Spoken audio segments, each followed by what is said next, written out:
দীঘলবাগ চৌমুহনী সংলগ্ন এলাকায় শুভ দৃষ্টি নামক একটি সামাজিক প্রতিষ্ঠানের উদ্বোধন করেন রাজ্য বিধানসভার অধ্যক্ষ বিশ্ববন্ধু সেন।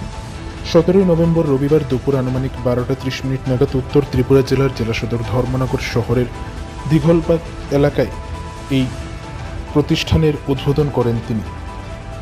ধর্মনগর শান্তি সম্প্রীতির শহর। প্রতিনিয়ত এই শহরে বা শহর লাগোয়া এলাকায় বিভিন্ন প্রতিষ্ঠান গড়ে উঠছে। রবিবার উত্তর ত্রিপুরা জেলার জেলা সদর ধর্মনগর শহরের দীঘলবাগ এলাকায় এই প্রতিষ্ঠানের উদ্বোধনী অনুষ্ঠানে অধ্যক্ষ ছাড়াও উপস্থিত ছিলেন পুর পরিষদের চেয়ারপারসন মিতালি রানী দাস সেন, পুর পরিষদের ভাইস চেয়ারপারসন মঞ্জুনাথ, ধর্মনগর থানার অফিসার ইনচার্জ সহ থানার অন্যান্য পুলিশ অফিসাররা। এছাড়াও উপস্থিত ছিলেন ডিএসপি দীপ্তনু বিশ্বাস, পুর পরিষদের সকল কাউন্সিলর সহ অন্যান্য জনপ্রতিনিধিগণ এবং উক্ত এলাকার জনগণরা।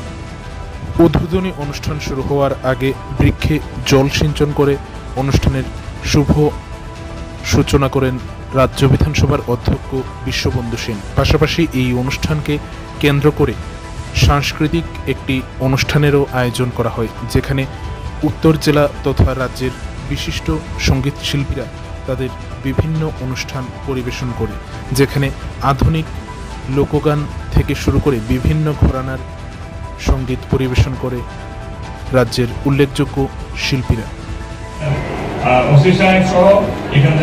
সবাইকে নমস্কার, শুভেচ্ছা, ভালোবাসা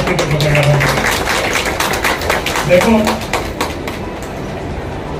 এটা যে হতে পারছে, এই যে প্রতাপ যে এত বড় একটা চালু করলো শুভ দৃষ্টি, এটার কারণটা যদি একটু ভেতরে আমরা তলিয়ে দেখি, তার মূল কারণ হচ্ছে এখন জায়গা নিতে সমস্যা হয় না, কাজ করতে সমস্যা হয় না, কোথাও থেকে কোনো জিনিস কিনতে সমস্যা হয় না।